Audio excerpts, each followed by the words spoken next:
Vou dar algumas noções gerais para vocês, que acho que são importantes de vocês conhecerem no sentido da prova. Então, como eu falei, nosso primeiro assunto de hoje, osteoporose, né? Temos aqui vários aspectos que a gente vai abordar ao longo da aula. Como eu falei, vai ser uma aula um pouquinho mais densa, um pouquinho mais longa, talvez, mas não necessariamente difícil. Então vamos lá. Como é que a gente define osteoporose, né? Osteoporose é uma doença do tecido esquelético, né, que fundamentalmente se caracteriza por quê? Por uma redução da densidade mineral óssea que aumenta o risco de fraturas, ou seja, uma redução da resistência mecânica do osso. E com isso o paciente fica mais suscetível a sofrer fraturas, né? Como eu falei, o principal fator que contribui para isso é a chamada densidade mineral óssea, né, que é determinada pela riqueza do tecido no que se refere à sua matriz mineral, né, não a matriz orgânica do osso, né?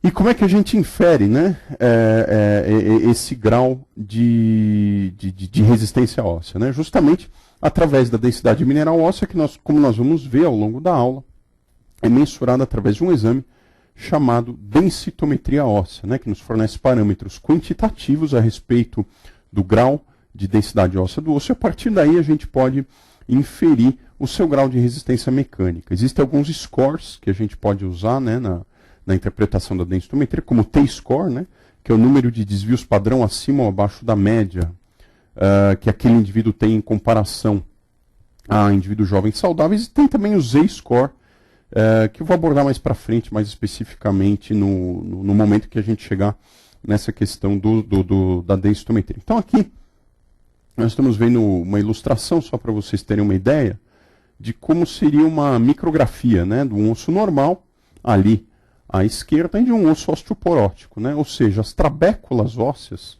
né, que são um dos principais componentes que conferem resistência mecânica ao osso, num paciente com osteoporose, elas ficam menos numerosas e ficam mais finas, né, mais delgadas, o que acaba, obviamente, tornando esse osso mais frágil, né?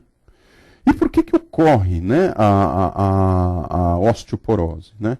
Ela ocorre porque, como vocês sabem, né, o metabolismo ósseo ele é resultado de dois processos que se equilibram, né? Um processo de formação óssea, que é executado por um grupo de células chamadas osteoblastos, e pela reabsorção óssea, que é um processo executado pelos osteoclastos, né? Então o equilíbrio entre essas duas situações acaba levando à homeostasia do osso ao longo da vida. E é claro que para a gente ter a instalação de uma perda de massa óssea, você precisa ter um aumento da reabsorção óssea em relação à formação, né? Então você acaba tendo a partir daí uma perda da densidade mineral óssea que acaba resultando na osteoporose, né? Esses dois processos, eles são intermediados por algumas citocinas também, que são importantes hoje em dia até por questões de tratamento, como nós vamos ver mais por final da aula. Existem alguns tratamentos mais atuais para osteoporose que focam justamente em algumas dessas citocinas, particularmente o rank ligante, né, que é uma das citocinas que estimula a osteoclastogênese, assim como interleucina 1, interleucina 6, TNF-alfa, que vocês devem estar até meio familiarizados se vocês viram a aula de artrite reumatoide, que são interleucinas importantes também na fisiopatogenia da artrite reumatoide. É por isso que muitas vezes a gente vê bastante osteoporose e erosões ósseas em pacientes com artrite reumatoide, né? Os osteoblastos, né, por sua vez, que são as células responsáveis pela formação do osso, produzem uma outra substância que se chama osteoprotegerina. E essa substância, como o próprio nome diz, né, vamos dizer assim, protege o osso de maiores perdas ósseas. Por quê? Porque ela tem uma ação inibitória sobre a osteoclastogênese. Então, a osteoprotegerina teria um efeito de aumentar a formação óssea, né? Então, esse desequilíbrio é que acaba, como eu disse, levando a uma perda de massa óssea. O fator mais importante de desequilíbrio, né, é a deficiência de estrógenos em mulheres pós-menopausa, né? Então, por que isso acontece? Porque os estrógenos inibem a osteoclastogênese, né? Quer dizer, eles são moléculas hormonais que diminuem a atividade dessas citocinas e aumentam a formação óssea. Então, a partir do momento em que a mulher entra na menopausa e tem uma queda dos seus estrógenos, isso vai acabar estimulando a perda de massa óssea, né? Essa perda de massa óssea, claro, né, ela acontece a partir de um pico, né, que se desenvolve ao longo da vida. Este pico de massa óssea ocorre por volta mais ou menos da terceira, quarta década de vida, né? Então, indivíduos que por razões genéticas ou de outra natureza têm um pico de massa óssea mais baixo, né, nesse período da vida, acaba tendo um risco maior de osteoporose, mesmo que ele não tenha uma perda óssea acelerada. Então, aqui estou mostrando para vocês um gráfico ilustrando essa situação, né? Como é que é a curva da massa óssea da gente ao longo da vida? Vocês veem ali que por volta dos 30 anos de idade, até uns 35, mais ou menos, a gente atinge um platô de massa óssea. E a partir daí vai havendo um declínio lento disso até o final da vida. No sexo masculino, esse é um declínio um pouco mais linear, e no sexo feminino há um declínio mais acelerado aqui por volta dos 40, 45 anos, a partir de então, né, quando se instala a menopausa, que, como eu disse, por conta dessa deficiência estrogênica, acaba levando a uma perda mais acelerada de massa óssea. Muito importantes também são os papéis do paratormônio e da vitamina D na regulação dessa questão da massa óssea, porque são entidades, são substâncias que participam ativamente da regulação dessa remodelação, né? Então o PTH, que é o paratormônio, como vocês sabem, é um hormônio produzido pelas glândulas paratireoides. E qual que é a ação do paratormônio? Basicamente estimular a reabsorção óssea e a osteoclastogênese. Então é um hormônio que, em condições de hipocalcemia, acaba sendo produzido em maior quantidade para aumentar a reabsorção óssea e regular o cálcio sérico, né? Então, ele acaba tendo essas ações. E a vitamina D também é importante nesse processo, porque é a substância mais importante para disponibilizar o cálcio para mineralização da matriz óssea. Esse é o principal efeito da vitamina D, né? Ela, através da regulação da absorção intestinal, entre outros efeitos, né, dela, acaba possibilitando que a matriz mineral óssea seja adequadamente, a mineralização seja adequadamente feita por disponibilização desse cálcio. É claro que deficiências de vitamina D podem causar alguns transtornos, né? Você sabe que a deficiência de vitamina D na infância pode levar ao raquitismo. No adulto, né, a gente pode ter a osteomalácia, né, que é o prejuízo da mineralização da matriz óssea em adultos. Hiperparatiroidismo secundário por deficiência de vitamina D pode acontecer também, né? Inclusive isso pode levar a algum grau de perda de massa óssea. Lembrando que é muito frequente a incidência de hipovitaminose D na população, embora isso atualmente seja ainda alvo de muita polêmica, né? Porque não foi ainda determinado de forma precisa qual o limite mínimo, vamos dizer assim, que um indivíduo normal precisa ter de vitamina D para ter uma adequada homeostasia óssea, né? Nós vamos detalhar isso um pouquinho mais para frente. Em determinadas populações, como idosos, indivíduos portadores de osteoporose, enfim, se recomendam níveis acima de 30 nanogramas por ml, né? Mas em indivíduos normais, sem nenhum tipo de comorbidade, talvez esses níveis possam ser um pouquinho mais baixos, né? Mas como eu falei, isso ainda não está claramente definido, então não se sabe se realmente a gente precisa corrigir vitamina D em todo mundo na população ou não. Eu, pessoalmente, acredito que há um exagero em muitas situações. Não é todo mundo que precisa sair tomando vitamina D, né? Mas, de qualquer forma, isso ainda não foi claramente definido. Bom, nós temos alguns fatores de risco, né, que podem aumentar a chance do indivíduo ter fratura em decorrência da osteoporose, né? Então, por exemplo, um paciente que tem história pessoal de fratura na vida adulta, né, principalmente para fraturas por fragilidade óssea, né, fraturas vertebrais ou fraturas de antebraço e assim por diante.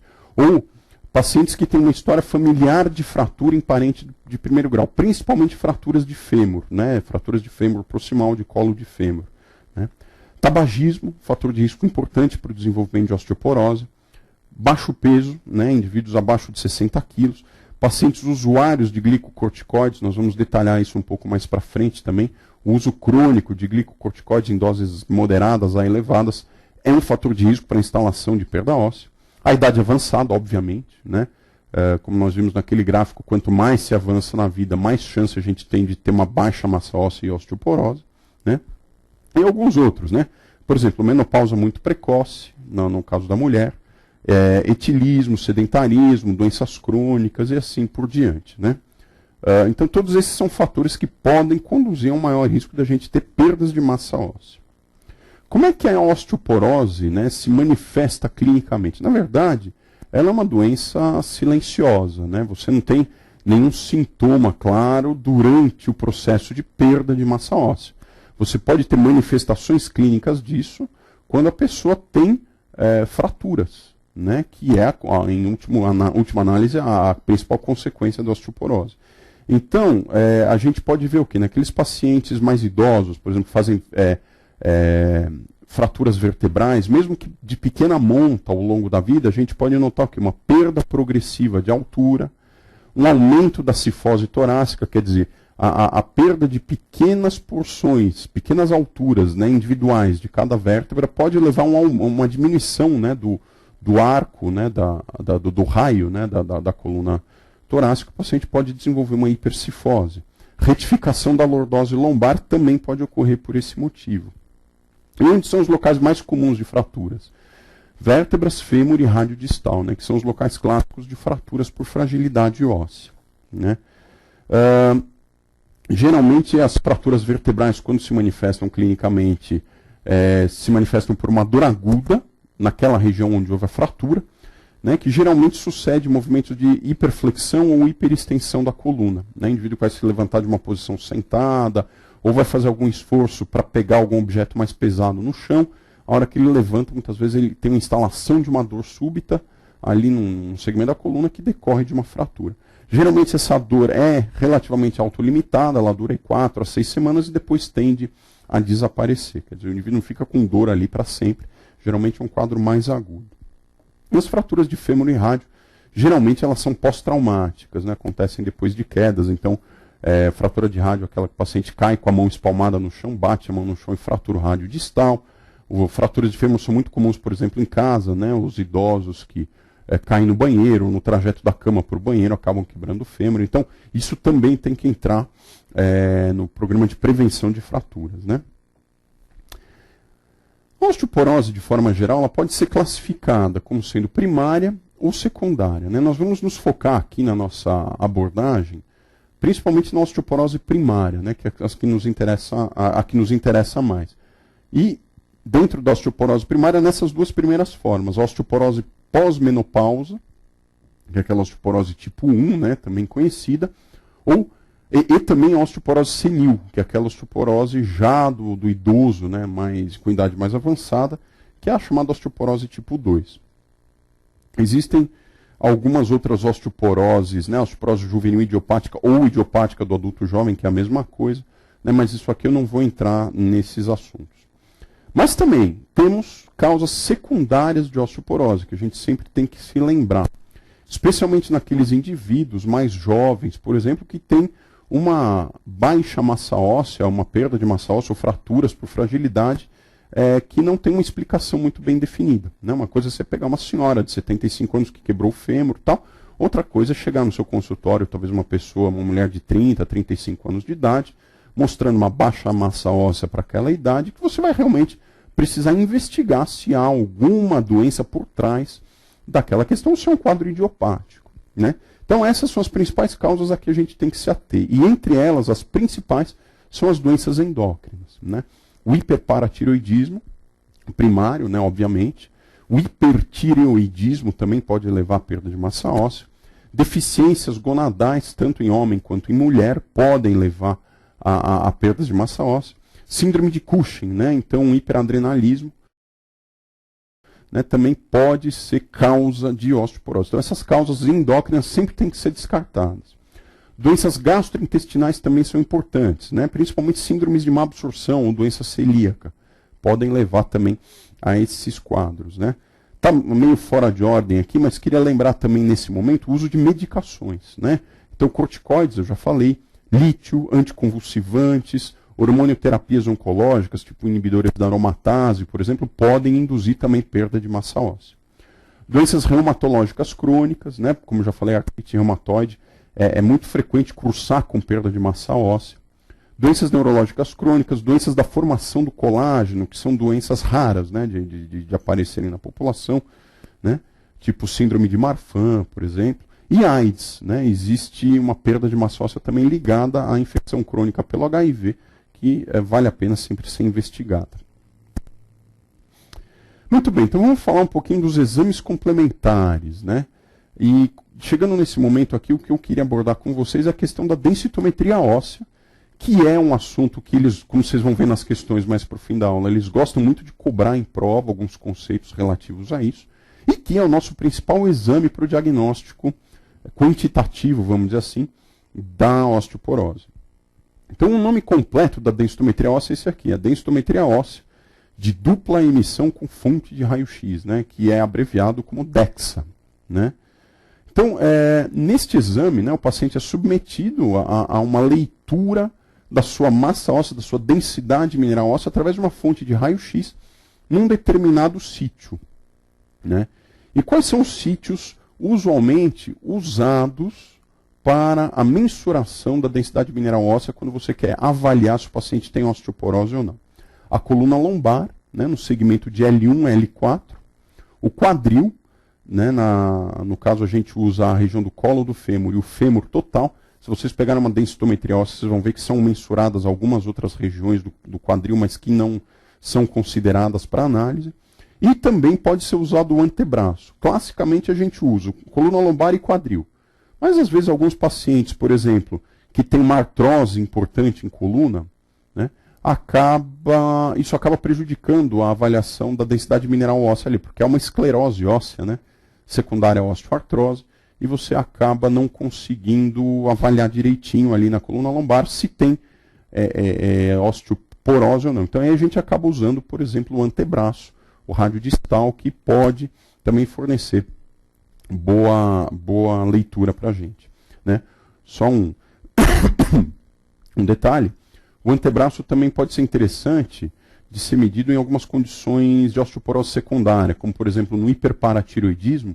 Muitas vezes o antebraço é o primeiro sítio que mostra uma perda de massa óssea. Então nesses casos também vale a pena a gente pedir a leitura do antebraço. A gente pode também pedir a leitura do corpo distal. Os endocrinologistas muitas vezes usam, né, densitometria óssea de corpo inteiro, até para avaliar a composição corporal, né, gordura, massa magra, enfim. Mas aqui no nosso caso, a finalidade vai ser realmente para avaliação da densidade mineral óssea. Lembrando essa questão, então, de excluir sempre da avaliação vértebras fraturadas ou com grau importante de osteoporose, ou às vezes aqueles pacientes que têm fixação de coluna, né, por algum motivo fizeram cirurgia de coluna lombar, tem pino, tem placa lá, enfim, tal, parafuso, você também não consegue usar a coluna lombar, então você acaba usando ou o quadril ou o quadril e ou o antebraço, no caso, né? Bom, vamos falar um pouquinho então dos scores que eu tinha comentado com vocês no início da aula. Esses scores, eles são muito importantes para a gente avaliar o grau de massa óssea que esse indivíduo tem. E, na verdade, são números estatisticamente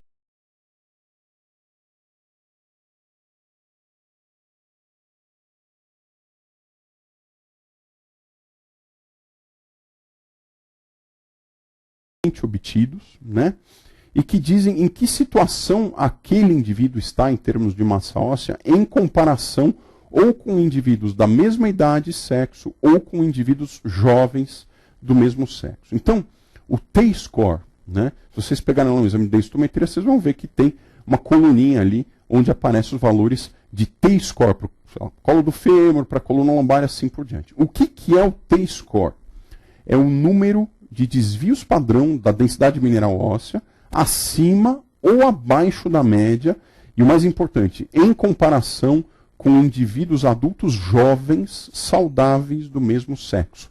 Então, por exemplo, se você pega ali um colo do fêmur com uma densidade mineral óssea tal, que dá um T igual a menos 2,2.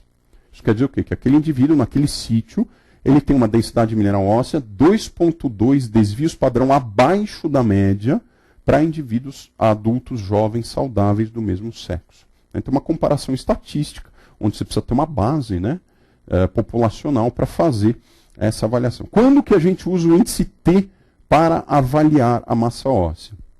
Em mulheres pós-menopausa e em homens acima dos 50 anos de idade, né? Embora alguns consensos estejam propondo que o índice T pode ser usado também em mulheres na transição menopausal, quer dizer, em mulheres acima dos 40 anos de idade, né? Mas geralmente é nessa situação, ou na transição menopausal ou pós-menopausa em mulheres, e em homens acima dos 50 anos de idade. Como é que a gente faz para categorizar, então, o indivíduo dependendo do índice T? Isso segundo a Organização Mundial de Saúde. Considera-se que o índice T é normal quando é maior ou igual a menos 1,0. Quer dizer, o indivíduo ter até um desvio padrão abaixo da média é considerado normal. Existe um estágio intermediário que é chamada osteopenia, onde o indivíduo tem o índice T entre menos 1,0 e menos 2,5.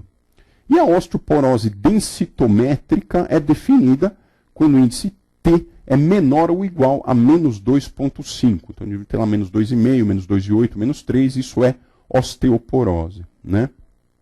E a gente diz que o indivíduo tem uma osteoporose estabelecida, né, quando ele tem um T-score compatível com a osteoporose e pelo menos uma fratura por fragilidade óssea. A gente chama de osteoporose estabelecida.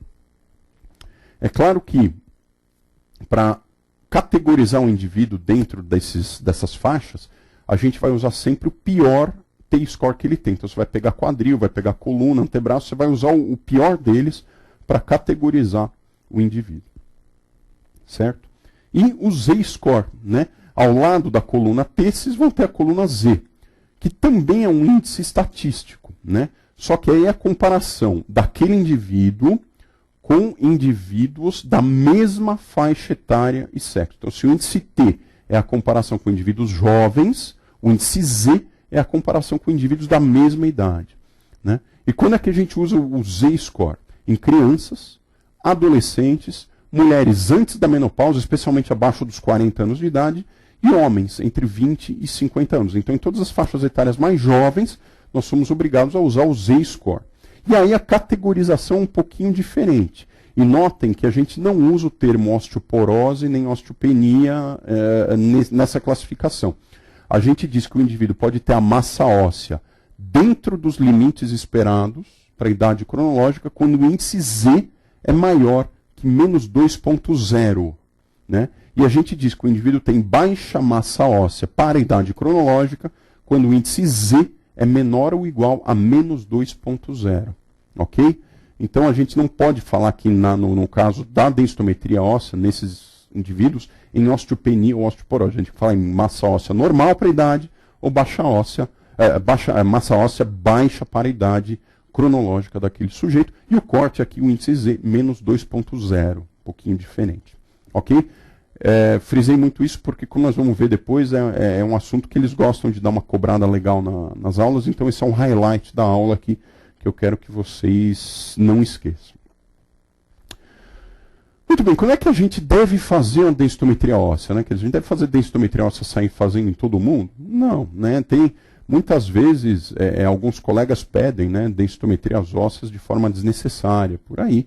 Mas a gente sabe que não é todo mundo que precisa ser submetido ao exame. Quais são as principais indicações, então, para a gente pesquisar a massa óssea daquele indivíduo, né? Do ponto de vista etário, indica-se fazer a densitometria em mulheres com mais de 65 anos e homens com mais de 70 anos de idade. Aí se indica-se fazer uma densitometria óssea de base se realmente o paciente não fez até então. Se os indivíduos tiverem fatores de risco, que eu já falei lá no começo da aula, história familiar de fratura, tabagismo e tal, se indica fazer a densitometria em mulheres pós-menopausa de até 65 anos de idade ou homens entre 50 e 70 anos de idade. Como eu falei, desde que eles tenham fatores de risco para osteoporose. Se o indivíduo tiver história pessoal de fraturas por fragilidade, então já teve uma fratura de rádio distal, ou no raio-x de coluna você encontra alguma evidência de alguma fratura vertebral, alguma coisa assim, obviamente está indicado você estudar esse paciente. Em indivíduos que têm condições clínicas ou doenças associadas à perda de massa óssea, Então, indivíduos que têm distúrbios tipo hipogonadismo, má absorção, doenças reumatológicas crônicas, aí você acaba monitorizando essa massa óssea de forma mais precoce, né? O uso de medicações, como falei, né? Principalmente medicações como glicocorticoides, que a gente usa muito, né, em doenças reumatológicas crônicas, inibidores de aromatase, de antiandrogênicos e assim por diante. E é claro, você também pode realizar perdão, medidas seriadas, né, seriadas com intervalos de pelo menos um ano, aí, se você quiser monitorizar a sua terapêutica, com pacientes já em tratamento, portanto. Muito importante também, junto com a densitometria óssea, é a gente avaliar se o indivíduo tem fraturas vertebrais, né? E o modo mais simples e mais usual de a gente fazer isso é fazer uma radiografia em perfil dos segmentos torácico e lombar da coluna, que são segmentos onde você tem a maior incidência de fraturas osteoporóticas, né? A maior parte, então, na coluna torácica baixa ou na lombar alta, né? Então, lembrando que elas podem ser assintomáticas, como eu já comentei, a gente pode ter essas fraturas somente como um achado de exame, né? Mas o mais importante de tudo, por que é importante a gente avaliar fraturas vertebrais? Porque elas são preditoras de outras fraturas, sejam elas outras fraturas vertebrais ou não vertebrais. Então, o indivíduo que já tem alguma fratura de vértebra é um indivíduo considerado de alto risco para o desenvolvimento de novas fraturas no decorrer do tempo, né? Estou aqui mostrando um raio-x para vocês, só para vocês terem uma ideia de como é que é o aspecto radiológico de uma fratura vertebral, né? Como a vértebra não é um osso longo, né? Obviamente ela não quebra por disjunção, ela se achata. Há uma perda de altura, que pode ser no segmento mais anterior, mais posterior ou uniforme, né? Então, por exemplo, aqui, né, nós vemos uma vértebra onde você tem um achatamento, aqui uma perda de altura aí, com certeza de mais de 50% da altura da vértebra. E aqui outras, né? Existem outros métodos para vocês avaliarem isso, histomorfometria e tal, vertebral, mas na prática mesmo, o modo mais usual de se fazer é através da radiografia de coluna, né, como eu estou mostrando para vocês. Muito bem, além da densitometria óssea e da avaliação de fraturas vertebrais, né, alguns exames complementares podem ser necessários. E é claro, isso vai variar de caso a caso, né? Então, por exemplo, em todos os pacientes que têm suspeita ou confirmada baixa massa óssea ou osteoporose, a gente sempre tem que checar os níveis séricos de cálcio, fósforo e fosfatase alcalina, né, que é um marcador de formação óssea, como nós vamos ver, e serve eventualmente até para afastar outras doenças osteometabólicas, tipo doença de Paget, enfim, mas que eu não vou nem entrar no mérito aqui, não é o nosso foco. É importante a gente pedir, sim, nível sérico de 25-hidroxivitamina D, né? Lembrando que esta forma, 25-hidroxivitamina D, é a forma sob a qual a vitamina D deve ser medida, tá? E, idealmente, nos indivíduos, como eu já expliquei, com baixa massa óssea ou osteoporose, esses níveis têm que estar acima de 30 nanogramas por ml, até para um efeito melhor da sua terapêutica, né? Então, o ideal é a gente corrigir, nesses casos, esses níveis. É importante pedir um cálcio urinário de 24 horas, por quê? Para ver se aquele indivíduo tem alguma hipercalciúria idiopática, alguma coisa assim que está levando a uma perda urinária dos estoques de cálcio, né? Paratormônio é importante da gente checar também, principalmente se o indivíduo tiver uma vitamina D muito baixa ou suspeita de algum hiperparatiroidismo, vale a pena a gente pedir. E sempre checar a função tireoidiana, renal e hepática, né? Porque vocês sabem que indivíduos com doença renal crônica podem ter quadros de osteodistrofia, indivíduos com hipertireoidismo podem ter também perda de massa óssea.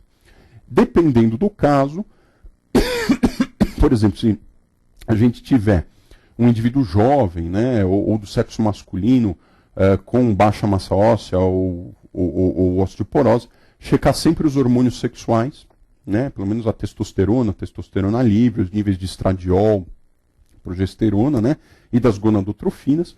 O cortisol pode ser dosado também na investigação, se você realmente precisar afastar um quadro de Cushing, né. Uma das formas mais usadas atualmente é o cortisol salivar, né, o cortisol salivar da meia-noite, faz uma dosagem, o indivíduo que tem Cushing, ele não tem aquela supressão natural do cortisol salivar à meia-noite, ele vai manter uma taxa mais alta, e isso pode ser um indicativo de hipercortisolismo, né? Eletroforese de proteínas, se você quiser, tiver muitas fraturas vertebrais, achar que pode valer a pena afastar um mieloma múltiplo, por exemplo, pode ser interessante. E em pacientes com suspeita de algum quadro digestivo, eventualmente pesquisar antigliadina ou antiendomísio como anticorpos associados à doença celíaca, né, se for o caso, que também é uma causa de osteoporose secundária, como nós vimos. Tá? Então esses são os exames mais importantes, claro, cada um deve ser solicitado dependendo do contexto clínico, né? Os marcadores bioquímicos do metabolismo ósseo, eles também podem ser usados para avaliação. Eles são marcadores que revelam para a gente, que nos dão uma ideia de como é que está o status daquele paciente em termos de formação e de reabsorção óssea. Eles podem ser utilizados na monitorização terapêutica, mas não precisam ser solicitados de rotina, né? Tem algumas orientações, algumas recomendações que sugerem, né, a utilidade da dosagem seriada desses marcadores, mas isso não é uma coisa consensual e não precisa necessariamente ser usado de rotina, mas pode te ajudar a monitorizar a terapêutica. Então, assim, lembrar que uma dosagem isolada, em determinado momento, desses marcadores, muitas vezes não quer dizer nada. O ideal é você acompanhá-los ao longo do tempo. Então, se for o caso, o ideal seria, por exemplo, pedi-los antes de começar o tratamento, né? E depois, com uma certa periodicidade, talvez anualmente, enfim, para você acompanhar o seu tratamento ao longo do tempo, né? Quais são os principais marcadores que a gente usa, né? De formação óssea, a gente tem alguns. A fosfatase alcalina, largamente usada, né? Um exame francamente acessível. E dos demais, o que mais tem sido usado hoje em dia é a dosagem desses propeptídeos aminoterminais do colágeno tipo 1, que tem uma sigla P1NP, né? Só anotar aqui, que eu não pus no slide, mas colocar aqui P1NP,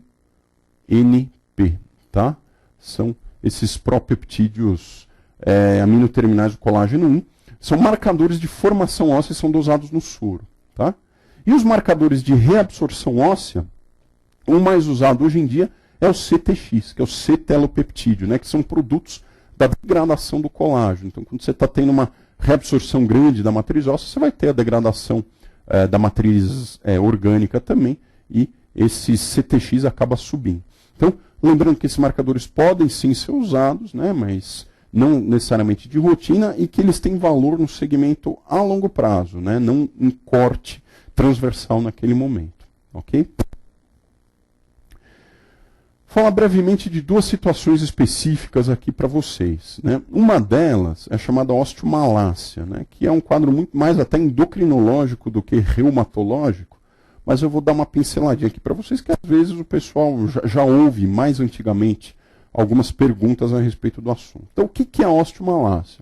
A osteomalácia seria o raquitismo do adulto, assim, grosseiramente falando, né?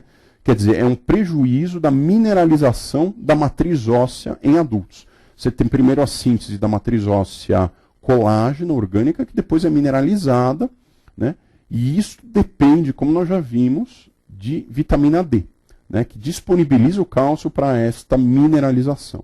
Então, se você não tem vitamina D em níveis suficientes, você acaba produzindo osteomalácia, que geralmente é assintomática, não produz também nenhum tipo de sintoma, e está associada a níveis geralmente muito baixos de vitamina D, geralmente abaixo de 10 nanogramas por ml. Tá? Outras causas podem também estar associadas a hipofosfatemia, má absorção, doenças renais e assim por diante, né? Mas a principal causa é a deficiência de vitamina D. Né? Alterações laboratoriais que a gente vê que podem ajudar no diagnóstico, né? O cálcio, o fósforo, geralmente são normais ou levemente reduzidos, né? A gente não chega a ter uma hipocalcemia muito importante, mas a fosfatase alcalina tende a aumentar, há um aumento, né, da tentativa de formação óssea, então a fosfatase alcalina aumenta. E paralelamente a isso, a gente tem níveis bem baixos de vitamina D, usualmente abaixo de 10, como eu falei, e um paratormônio elevado, né, quer dizer, um hiperparatiroidismo secundário, que pode levar, lógico, a uma perda, de intensificar essa perda de massa óssea. tratamento principal é a reposição de vitamina D, né? E se houver necessidade, corrigir os níveis séricos de fósforo e cálcio. Se houver alguma condição de base associada, lógico, tratar. Mas o mais importante é a reposição de vitamina D. Depois nós vamos comentar um pouquinho mais especificamente a respeito dessa questão da vitamina D. E uma outra situação específica que eu acho que é importante da gente lembrar é a osteoporose induzida por corticoide, né? Já que são drogas largamente utilizadas na clínica, não só na área de reumatologia, como eventualmente em outras áreas, mas a gente precisa ter isso aqui em mente, né? Por que que os glicocorticoides são indutores de perda de massa óssea? Por estas razões aqui. Eles são drogas que diminuem a formação óssea porque eles reduzem a osteoblastogênese, né? Eles aumentam a reabsorção óssea porque eles estimulam a osteoclastogênese, diminuem a absorção intestinal de cálcio e aumentam a excreção urinária de cálcio. Ou seja, eles, em vários níveis, contribuem para uma perda do pool, né, corporal total de cálcio, principalmente, lógico, nos ossos, que são a nossa maior reserva de cálcio, né? Então, existem várias recomendações na literatura. Eu gosto de trazer essa aqui para vocês, que é uma recomendação inglesa, mas que eu acho bastante adequada assim, para a prática clínica em geral, né? Quando é que a gente deve considerar tratar pacientes, né, no sentido de prevenir a perda de massa óssea associada à corticoterapia? Em qualquer caso em que os pacientes têm uma previsão de uso de corticoide de dose maior ou igual a 5 mg por dia, que é uma dose relativamente baixa de prednisona, ou equivalente, por pelo menos 3 meses, né? Então, em muitos dos nossos pacientes acontece isso, né? A gente tem que dar 60, 40 mg de prednisona durante vários meses, e tirando, o paciente às vezes fica em uso crônico. Então, esses pacientes têm que ser monitorizados. E em todos eles, a adequação da ingesta de cálcio e vitamina D deve ser feita, né? De 1.200 a 1.500 mg por dia de cálcio e vitamina D 800 unidades por dia.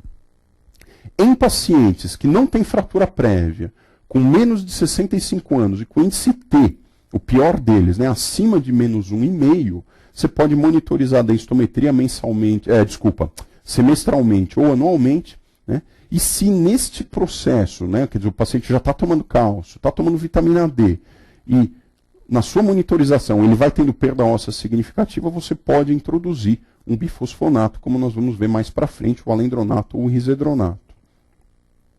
E para pacientes que já têm fratura por fragilidade previamente, que têm mais de 65 anos, ou com índice T menor ou igual a menos 1,5, eles já consideram desde o início a introdução do bifosfonato como tratamento preventivo de uma perda de massa óssea mais acentuada, né? Androgênios podem ser considerados em pacientes do sexo masculino que tenham hipogonadismo. A calcitonina é uma medicação que não tem sido usada, como a gente vai ver, mas em pacientes com intolerância aos bisfosfonatos ou que apresentarem alguma fratura aguda, ela pode ser usada, depois nós vamos detalhar isso mais. E se o paciente tiver hipercalciúria importante, que é um efeito do corticoide, você pode associar um diurético tiazídico em baixa dose, geralmente a clortalidona ou hidroclorotiazida, assim, 12,5 mg por dia, já resolve o assunto, né? Porque eles aumentam a absorção renal de cálcio. Então, se tiver uma hipercalciúria importante, os tiazídicos podem ser associados. Muito bem, vamos falar agora então sobre a prevenção e o tratamento da osteoporose, né? Qual é o objetivo maior, né, da prevenção e tratamento? É a redução do risco de fraturas, né? O tratamento que a gente vai introduzir, né, depende fundamentalmente da massa óssea, né, que aquele indivíduo tem e da presença ou não de fatores de risco, né? Então, as recomendações para terapia farmacológica variam um pouco de escola para escola ou de recomendação para recomendação. Aqui eu coloquei duas, né, para efeito comparativo, né? Então, da National Osteoporosis Foundation e da Associação Americana de Endocrinologia, né, que tem algumas diferenças, né? Então, por exemplo, na National Osteoporosis Foundation, eles recomendam introduzir terapia farmacológica quando o índice T está abaixo de -2 em pacientes sem fatores de risco e menor ou igual a menos 1,5 em pacientes com fatores de risco. E a Associação de Endocrinologia é um pouco mais flexível, né? Recomenda um tratamento quando o índice T está abaixo de menos 2,5, quer dizer, quando a osteoporose densitométrica de fato, ou abaixo de menos 1,5 em pacientes com fatores de risco presentes. No entanto, mais atualmente, nós temos já disponíveis algumas ferramentas de cálculo de risco de fratura. E algumas recomendações estão se baseando neste risco de fratura estimado, né, para decidir se o paciente vai ter indicação de terapia farmacológica ou não. Isso vale principalmente para aqueles pacientes que estão nesse estágio intermediário, né, de osteopenia com algum fator de risco, enfim. Isso pode ajudar você a decidir se naquele momento você já tem que entrar com uma terapia farmacológica ou não. Né? É claro que se o indivíduo tiver já osteoporose definida pela densitometria, né, com índice T abaixo de menos 2,5, você vai tratar. Agora, a dúvida é, trata ou não quando o indivíduo tem um quadro intermediário? Então, algumas ferramentas foram desenvolvidas mais recentemente para ajudar a calcular o risco de fratura osteoporótica, com base não somente na massa óssea, mas também em determinados fatores de risco. Então, existe uma ferramenta hoje que se chama FRAX, Fracture Risk Assessment Tool, né, o FRAX, que é uma ferramenta validada pela Organização Mundial de Saúde e que pode ser acessada através desse site aqui. Eu sugiro que depois vocês acessem o site e deem uma olhadinha lá, que é bastante interessante. Vocês vão entrar numa tela onde vocês vão escolher o país em que você está. Inclusive os dados do FRAX já foram validados para a população brasileira, tá? Então, eu sugiro que vocês deem uma entradinha lá para dar uma olhada. Vocês vão cair numa tela onde vocês têm que entrar com várias informações. Vocês vão entrar com o sexo do paciente, a idade do paciente, a altura e o peso e alguns fatores de risco, né? Como tabagismo, uso de corticoide, história de fratura e assim por diante. E no final vai ter um campo para vocês entrarem com a densidade mineral óssea do colo do fêmur, medida na densitometria, né? E aí o programa vai te dar um risco estimado de fratura em 10 anos. Na verdade, ele vai te dar 2 riscos de fratura, né? Só para detalhar aqui um pouquinho melhor. Se vocês forem entrar, eles vão te dar, o programa vai te dar um risco de fratura das chamadas fraturas maiores por osteoporose, né? E um risco só de fraturas de quadril. Tá? Fraturas de quadril. Tá? Então, nesses casos, com esses dados estatísticos, a gente vai poder avaliar melhor se vale a pena tratar ou não. Quando é que a gente considera um paciente com baixo, moderado ou alto risco, levando em conta isso aqui, fraturas maiores por osteoporose? Fraturas maiores, leia-se, fraturas de antebraço, vértebras ou mesmo de quadril.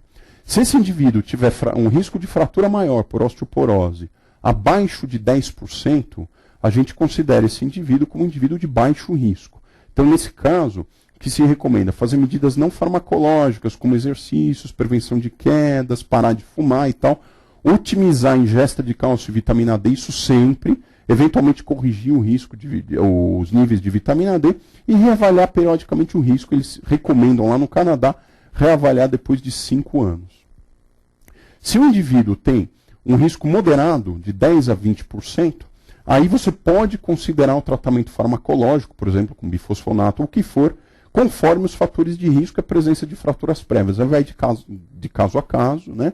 E a gente acaba reavaliando esse paciente a cada 1 a 3 anos. E se o paciente tiver um alto risco, tiver um risco acima de 20%, aí sim, não tem dúvida, a gente começa um tratamento farmacológico. Tá? Só uma observação, você pode também se basear somente também no risco de fratura de quadril, que se for um risco maior ou igual a 3% só de fratura de quadril, né? Deixa eu ver aqui, um risco maior que 3%, né? Você também considera esse paciente de alto risco. Então, por exemplo, se o paciente tiver um risco de fratura para osteoporose, sei lá, de 9%, que é considerado um baixo risco, mas se tiver um risco de fratura de quadril maior ou igual a 3%, você também está autorizado a tratá-lo porque aí você considera esse paciente como um paciente de alto risco também. Ok? Então, é uma ferramenta que acaba ajudando a gente, nesses casos intermediários, a avaliar se vale a pena tratar ou não. Que modalidades de tratamento e de prevenção a gente tem? Né? São sempre aquelas duas, as não farmacológicas e as farmacológicas. Né? Nós vamos abordar cada uma delas aqui de forma específica. Então, do ponto de vista não farmacológico, né? A questão nutricional sempre tem que ser abordada na nossa conduta. Então, quando o paciente é jovem, orientar que uma boa ingesta de cálcio é importante para que ele atinja um pico de massa óssea adequado na sua idade, aí de 30 a 35 anos. Né? Lembrando que dietas muito ricas em sódio e o uso de diuréticos não tiazídicos, na linha da furosemida, por exemplo, aumentam a excreção renal de cálcio. Então, isso também pode ser um problema. E uma alimentação rica em fosfatos, né, refrigerantes e coisas desse tipo, pode prejudicar a absorção de cálcio. Então, assim, orientar algumas coisas nutricionais é importante, sim, para os nossos pacientes. Depois eu vou falar mais especificamente o que a gente deve fazer em relação ao cálcio e à vitamina D. Exercícios, né? Sempre orientar exercícios é importante. Né? Ou seja, fazer exercícios para quem tem osteoporose não é algo contraindicado, muito pelo contrário. Né? A gente sabe que a tração gravitacional sobre o osso aumenta a síntese, né, de massa óssea. Existe ali uma reação, um efeito, né, piezoelétrico, ali, enfim, que acaba levando a um aumento da estimulação da síntese de massa óssea. Além, lógico, de prevenir quedas e tudo mais. A gente só tem que ter cuidado com impactos, né, pelo risco teórico de fraturas e evitar exercícios que tenham movimentos torsionais ou de flexão e extensão da coluna muito abruptos. Né? E lembrar que os antigravitacionais, tipo musculação mesmo, são os mais efetivos para melhorar a síntese de massa óssea. Então vamos lá, falar um pouquinho de cálcio e vitamina D, né? Que são os pilares do tratamento da baixa massa óssea ou da osteoporose. Né? Então a gente sempre tem que estimular o nosso paciente a ter uma ingesta adequada de cálcio na dieta. Quais são a principal fonte de cálcio? É o quê? Leite e derivados. Né? A gente sabe que 1 litro de leite tem mais ou menos 1 grama de cálcio, né? Que é aproximadamente a recomendação diária de ingestão de cálcio. Mas claro que é muito difícil a gente ter pacientes que consigam ingerir 1 litro de leite por dia. Né? Outras fontes são mais pobres, né? Mas, por exemplo, peixes, frutos do mar, vegetais de folhas escuras. Né? Mas o mais importante realmente é o leite. Então é importante a gente tentar avaliar isso, né? O quanto o paciente ingere de leite. Se ele ingerir aí, doutor, beleza, eu consigo ingerir 1 litro de leite por dia numa boa, ótimo. Talvez você nem precise suplementar o cálcio. Mas se o paciente é aquele que não toma leite e tal, e tem intolerância à lactose, não gosta de leite sem lactose e tal, você acaba sendo obrigado a fornecer cálcio suplementar. Né? Mesmo porque a suplementação de cálcio e vitamina D parece ter um efeito por si só, né, na redução de novas fraturas de quadril e de vértebras. Parece ter um efeito. Aí talvez vocês me perguntem, professor, não há aquela história do aumento do risco cardiovascular, que você vai dar cálcio para o paciente, está todo mundo aí falando que tem um aumento de risco. Tal. Isso é controverso. O que existe é o seguinte, a gente sabe que o fornecimento de quantidades muito elevadas de cálcio por suplementação não dietética, né, pode levar a um aumento, sim, do risco cardiovascular. Então, aquele paciente que toma cálcio não dietético, acima de 1.200 a 1.500 miligramas por dia. Né? E nesse caso, pode haver, sim, um aumento do risco cardiovascular. Então, o que a gente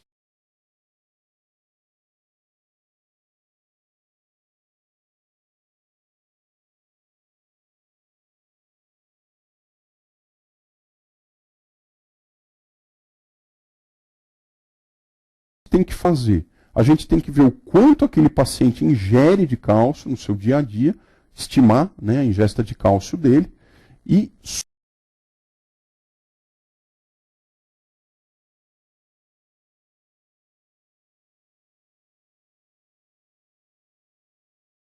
suplementar o cálcio a mais conforme o que ele já ingere, para também a gente não exceder muito esse limite de 1.000 a 1.200 miligramas por dia de cálcio, que é o que tem sido recomendado. Então, por exemplo, se o paciente te diz, doutor, eu ingiro 2 copos de leite por dia, 400 ml de leite, isso vai dar uns 400 miligramas de cálcio. Então você vai precisar suplementar quanto? Uns 600, 800 miligramas de cálcio por dia, apenas. Né? Então a gente tem que ter essa avaliação para você também não dar cálcio em excesso para o seu paciente por fonte não dietética. E a vitamina D tem que sempre ser dada junto com o cálcio. Né? A vitamina D suplementar é fundamental. Né? Na dose de 400 a 2.000 unidades por dia de vitamina D. Geralmente a gente fica aí na média, 1.000, 1.200 unidades por dia. Geralmente já são suficientes, é claro que a gente precisa ficar de olho na calcemia e na calciúria, porque se você der doses muito altas de vitamina D, você vai aumentar a calciúria e tem um risco de hipercalcemia. Né? Geralmente a gente oferece a suplementação na forma de colecalciferol, né? E em alguns casos, raramente, você pode usar o calcitriol, que é a forma pronta da vitamina D, né, que já é a forma dihidroxilada, que pode ser opção, por exemplo, em idosos que têm dificuldade de síntese da forma ativa da vitamina D, enfim. Tá? E lembrar de corrigir a vitamina D, a deficiência quando presente. Aqui eu estou colocando um slide para vocês, só para ilustrar como é que é, relembrar vocês, né, a síntese da vitamina D na sua forma ativa no nosso organismo. Né? A vitamina D, ela se origina da pele, né, de uma substância chamada provitamina D, que é o 7-deidrocolesterol, sobre o qual, havendo incidência de luz ultravioleta do sol, ela é transformada em pré-vitamina D e depois em colecalciferol. Que é essa forma que a gente suplementa, geralmente é o colecalciferol. O colecalciferol, para se tornar ativo, ele tem que passar por 2 hidroxilações no corpo. Uma no fígado, né, através da 25-alfa-hidroxilase, que ele vira o 25-hidroxicolecalciferol, e depois esse 25-colecalciferol é hidroxilado na posição 1 no rim, para virar a forma ativa, que é o 1,25-dihidroxicolecalciferol ou calcitriol, que é a forma ativa da vitamina D. Tá? Lembrando duas coisas nesse slide, né? Que a forma na qual nós devemos dosar a vitamina D no sangue é 25-hidroxicolecalciferol, então 25-OH vitamina D. Porque a forma dihidroxilada, 1,25 no sangue, ela não reflete adequadamente os estoques de vitamina D do indivíduo. Né? Tem que ser a forma 25-hidroxivitamina D quando vocês forem pedir a dosagem. Tá? E por que a gente tem tanta hipovitaminose na nossa população hoje em dia? Fundamentalmente por conta da questão da luz ultravioleta. Né? Apesar de morar num país ensolarado, tropical, a gente se expõe muito pouco ao sol. Quando se expõe, a gente usa muito protetor solar, que também prejudica a síntese de vitamina D. Então isso acaba levando a uma menor síntese cutânea da vitamina D. E também as fontes alimentares de vitamina D são muito ruins em geral, né? A principal fonte, para vocês terem uma ideia, é óleo de fígado de bacalhau. Quem é que come óleo de fígado de bacalhau aqui hoje em dia? Ninguém, provavelmente, né? Ou só se você comprar aquelas capsulinhas prontas. Então, a gente tem uma tendência, assim, a ter uma hipovitaminose D. O problema é aquilo que eu já falei no começo da aula. A gente não sabe o quanto deve ser essa vitamina D ainda em indivíduos normais, que não tem nenhuma patologia associada. Então, temos que ter um bom senso em relação a isso. Como eu estava falando, né, agora, né, a principal fonte da vitamina D é a radiação solar mesmo, né, e as fontes alimentares são bastante pobres em geral. Né. A gente sabe que a vitamina D, além do seu papel no metabolismo ósseo, ela tem alguns outros papéis hoje em dia que ainda não estão totalmente elucidados, mas a gente sabe que a deficiência de vitamina D se associa a um maior risco de quedas em idosos. Então, idosos que têm baixa vitamina D têm uma fraqueza muscular maior e caem mais, e a partir daí podem fraturar mais. A deficiência de vitamina D também está associada a um aumento do risco cardiovascular, parece estar associada a um aumento do risco de neoplasias e a determinadas disfunções imunológicas. Né? Apesar disso, volto a insistir, a gente não sabe ainda o quanto tem que ter de vitamina D no corpo, no sangue, para prevenir isso aqui. Tá bom? Então, lembrando que é fundamental a gente sempre suplementar.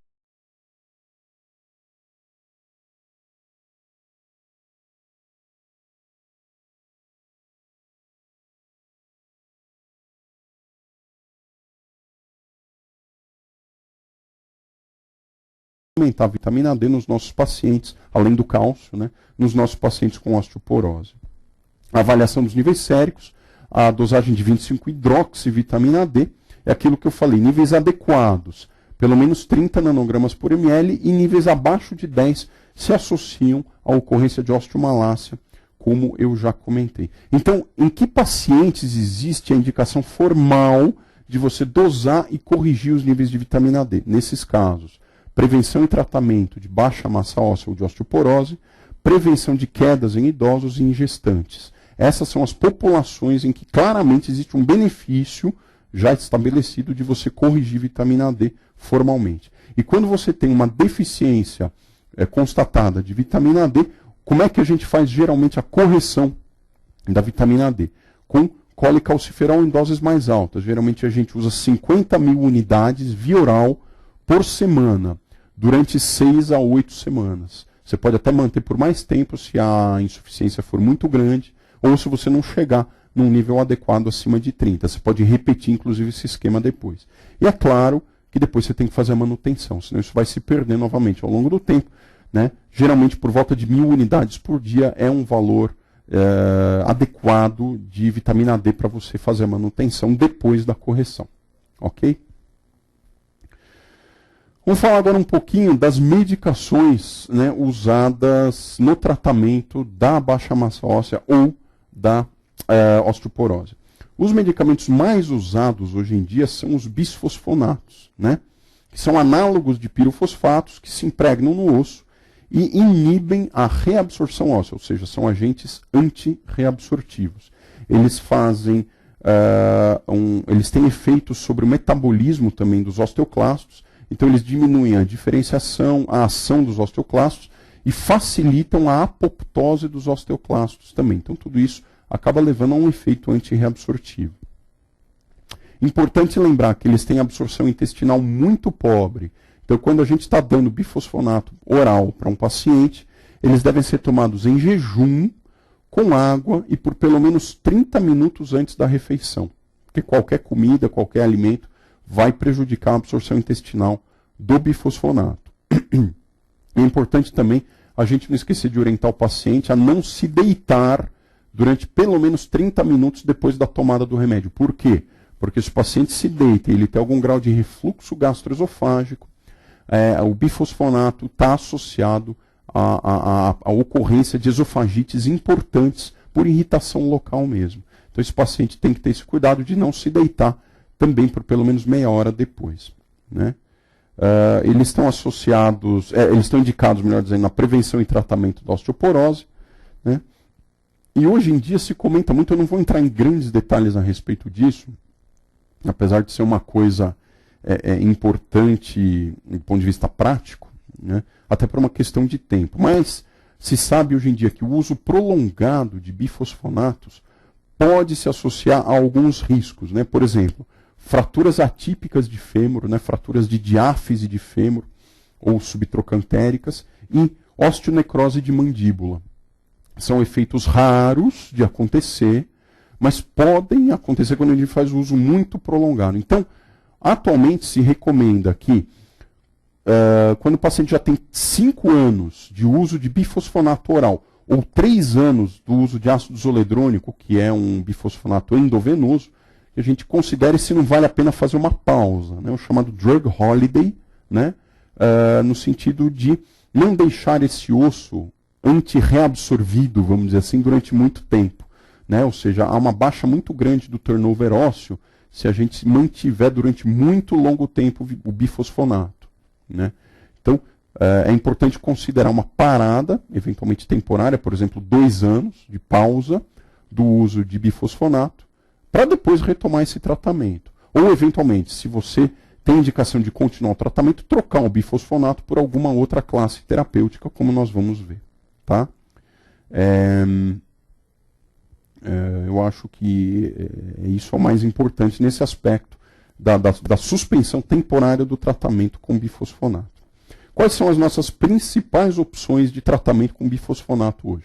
Uma das mais usadas é o bom e velho alendronato, que pode ser usado numa dose de 70 mg por semana.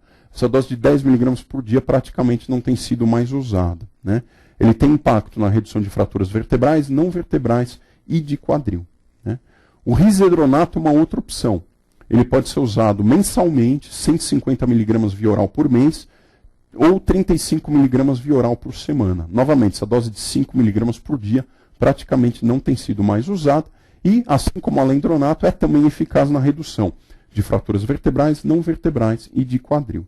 O ibandronato é uma outra opção oral, que você pode usar 150 mg por mês por via oral, ou 3 mg a cada 3 meses por via endovenosa. O problema é que há uma dúvida em relação à eficácia do ibandronato na redução de fraturas de quadril, né? Mas as fraturas vertebrais e não vertebrais, tudo bem.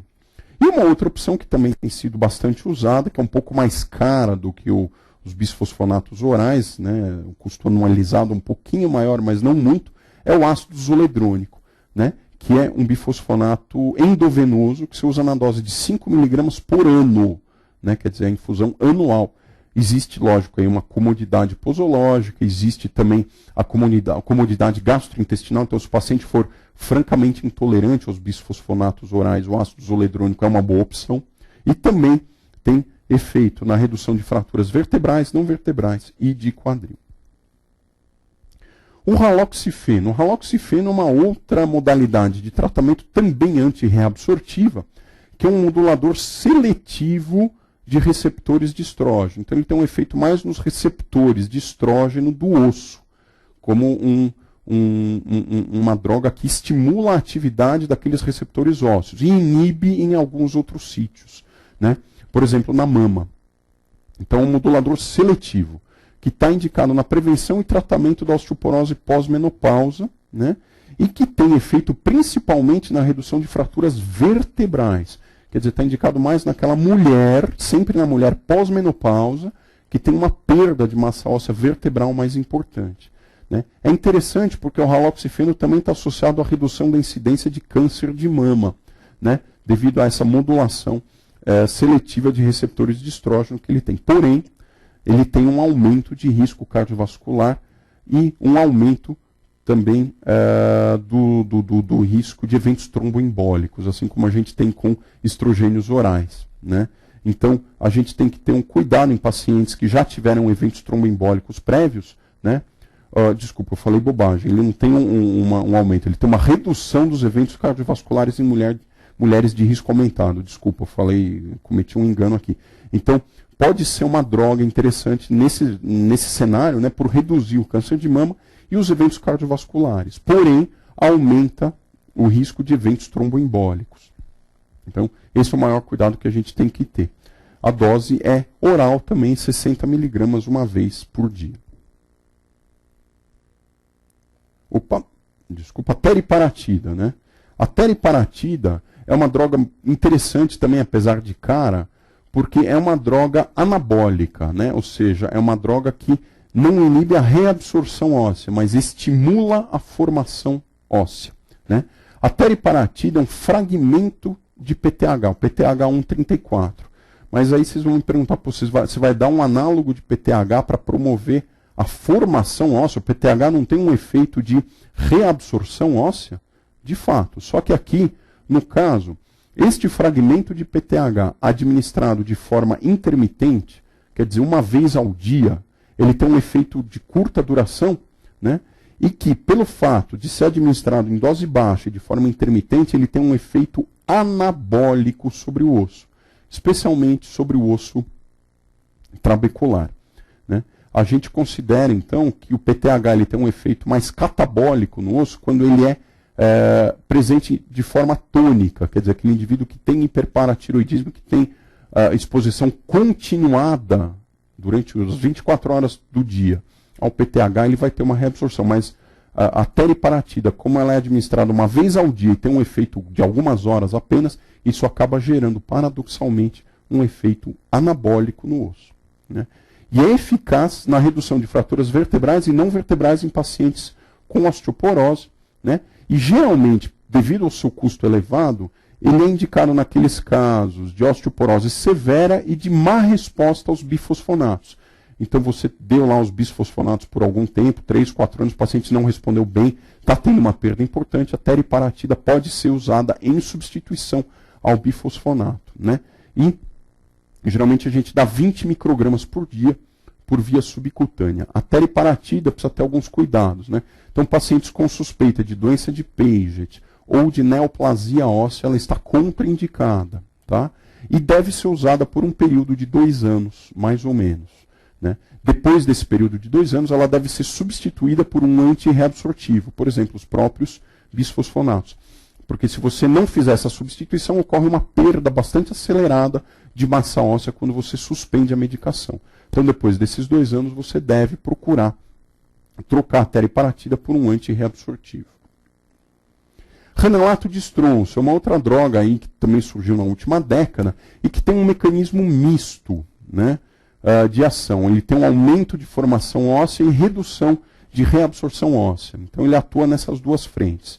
E também mostra eficácia na redução de fraturas de todos os tipos e pode ser dado diariamente na dose de 2 gramas por via oral. Ele tem um pouco de falta de comodidade posológica, porque ele deve ser tomado 2 horas depois da última refeição do jantar, quando o paciente vai se deitar para que ele seja adequadamente absorvido ao longo do trato digestivo, né? E pode ter algumas implicações cardiovasculares também. Então, em pacientes com risco cardiovascular aumentado ou ocorrência de fenômenos tromboembólicos prévios, ele deve ser usado com bastante cautela. Então, por isso, não é uma droga usada assim, de rotina como primeira linha. E aqui uma das últimas novidades que a gente tem no tratamento da baixa massa óssea, que é o denosumab, né, que é o primeiro imunobiológico produzido para o tratamento da osteoporose, né, mais ou menos na linha daqueles imunobiológicos que a gente comentou da artrite reumatoide. Nós temos aí o denosumab. E qual é o alvo do denosumab? É esta molécula chamada RANKL ligante, né?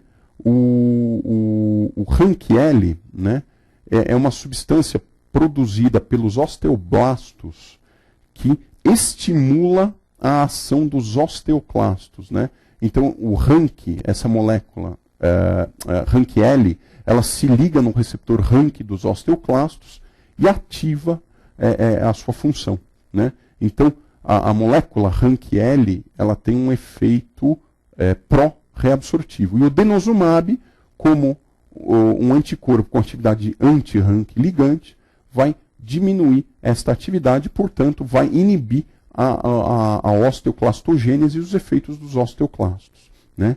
Então, reduz a formação, a função e a sobrevivência dos osteoclastos, né?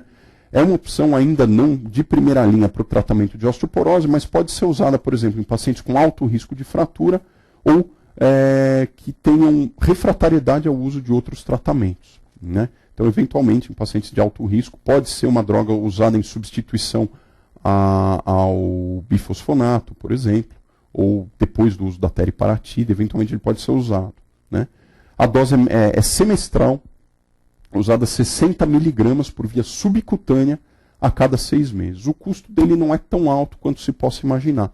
O custo anualizado é mais ou menos equivalente ao dos bisfosfonatos. Não é uma droga de custo muito maior do que o alendronato ou o risedronato, quando você vê o custo anual disso.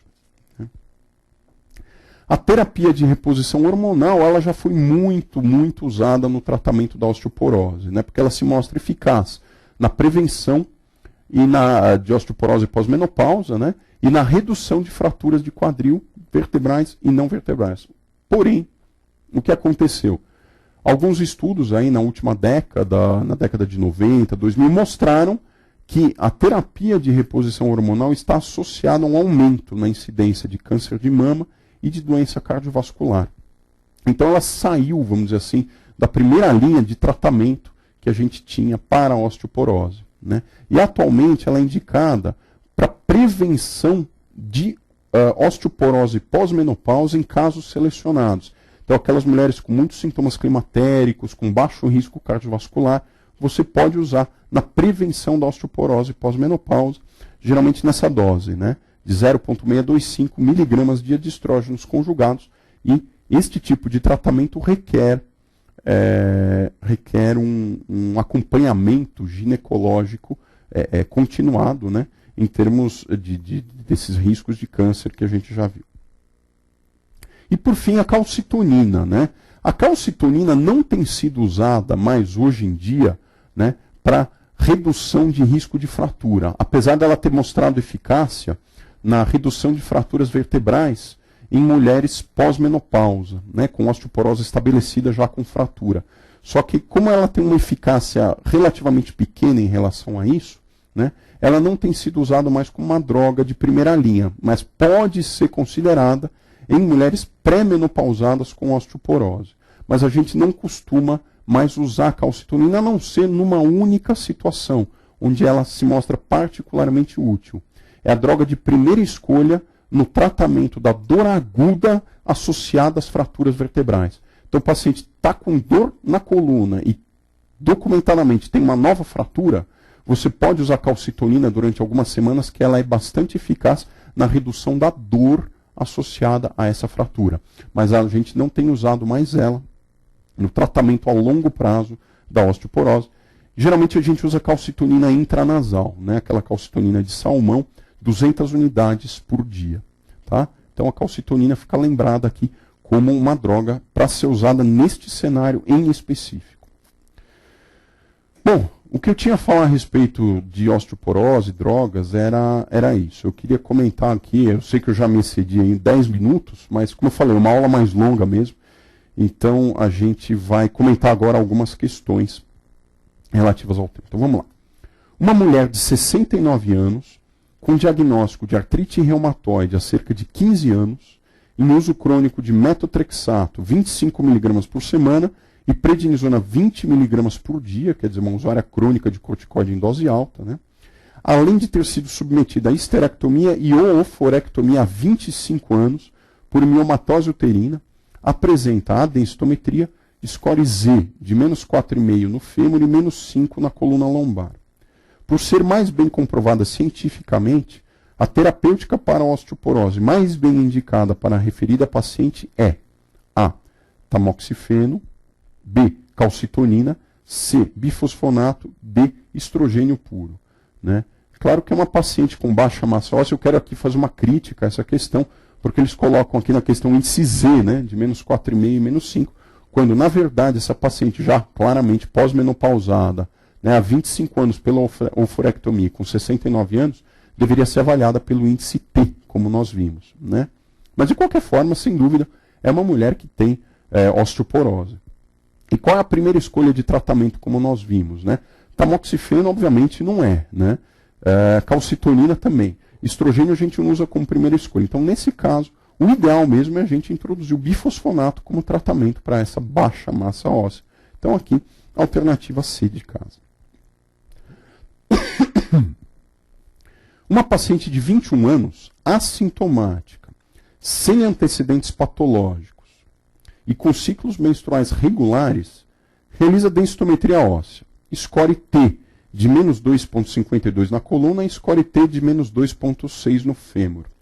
Além disso, tem antecedentes familiares para a osteoporose. Neste caso, A. O uso de medicações antirreabsortivas está indicado, já que o risco de fratura é elevado. B. A osteoporose está descartada, já que inexiste nessa faixa etária. C. A osteoporose secundária deve ser investigada. D. Os dados apresentados são inadequados para diagnosticar osteoporose nessa faixa etária. Né? Então, aqui é uma questão meio de pegadinha, que envolve aqueles conceitos de densitometria óssea que eu falei para vocês. Nós estamos falando de uma paciente de 21 anos de idade, pré-menopausada. Qual o score que a gente tem que usar para avaliar a massa óssea nesta paciente? O score Z, e não o score T, como foi colocado aqui na questão. Né? Então, a resposta correta a ser assinalada aqui é que os dados apresentados são inadequados para diagnosticar a osteoporose nessa faixa etária, justamente por causa disso. Né? É claro que, em havendo, né, um índice Z baixo, abaixo de menos 2,0, como nós vimos, você tem que investigar, né, causas secundárias de perda de massa óssea, eventualmente fazer um tratamento.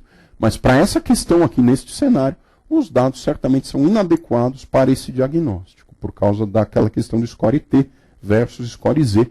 Então, reforço que isso é uma coisa que vocês têm que lembrar para a prova.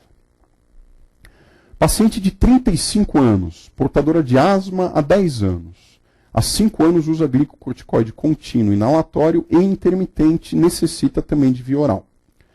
Vem a consulta trazendo uma densitometria óssea com os seguintes resultados.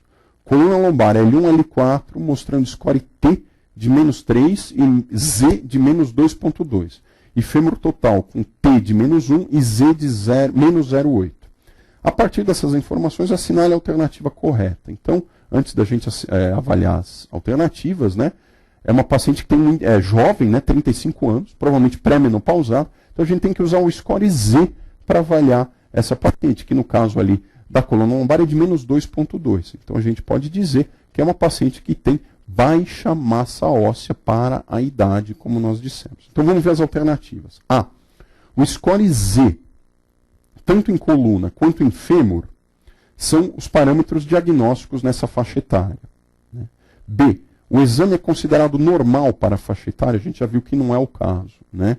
Que o score Z abaixo de -2.0 leva esse exame a ser considerado anormal. O diagnóstico densitométrico é osteoporose? Não. O diagnóstico densitométrico é baixa massa óssea para a idade. D. A paciente tem osteoporose na coluna e osteopenia no fêmur? Também não. A gente não pode falar em osteoporose, como eu falei para vocês já. A gente tem que falar em baixa massa óssea para a idade. E a paciente tem osteoporose grave porque o corticoide sempre causa fratura independentemente da massa óssea, que é bobagem também, né? Então, a resposta adequada a ser assinalada é aquela questão lá que eu falei do índice Z, que eu já bati várias vezes na tecla para vocês. O score Z em coluna e em fêmur são os parâmetros diagnósticos nessa faixa etária. Por fim, essa questão. A osteoporose é a doença óssea de maior prevalência na população geriátrica. Apesar dessa constatação, ainda é uma doença pouco diagnosticada. Sobre o assunto, é correto afirmar que a. O diagnóstico pela densitometria óssea se dá pelos valores do score T ao comparar a massa óssea do idoso com indivíduos da mesma faixa etária. Alternativa errada, porque o índice T compara o indivíduo com indivíduos jovens do mesmo sexo e não da mesma faixa etária. B. O score Z, quando abaixo de 2 desvios padrão, indica a necessidade de investigação de causas secundárias de osteoporose, como hipotireoidismo e hipoparatireoidismo. Nada a ver, né? O score Z ele tem a finalidade de servir como parâmetro de avaliação para pacientes jovens e pré-menopausadas, né? Não é por ele que a gente vai ver se precisa investigar ou não causas secundárias. Tá? C. A necrose da mandíbula é um efeito colateral frequente dos bisfosfonatos orais. De fato, é um efeito, mas é raro. É bastante infrequente e geralmente só depois de longo tempo de uso, como nós já vimos. D. A calcitonina é atualmente utilizada nos pacientes fraturados para diminuição dos níveis de dor, porque tem lá um mecanismo de liberação de endorfinas. De fato, é a única indicação de calcitonina, como nós vimos hoje em dia no tratamento da osteoporose. E a musculação, mesmo leve, é contraindicada a pacientes com osteoporose, devido ao risco de provocar fraturas patológicas. Também está errado. A gente também sempre indica, né, a musculação, claro, com determinados cuidados, mas ela é importante sim na manutenção e no ganho, eventualmente, de massa óssea para esses pacientes. Então, a alternativa a ser assinalada aqui é a alternativa D de dado. Muito bem, gente, eu me excedi aqui em 18 minutos, né, mas eu tinha alertado vocês que era uma aula mais longa mesmo. Eu acho que as próximas aulas vão ser um pouquinho mais curtas, vai dar para a gente compensar, tá? E vamos fazer um intervalo aí também para eu poder descansar um pouco a voz aí de uns 10 minutos e daqui a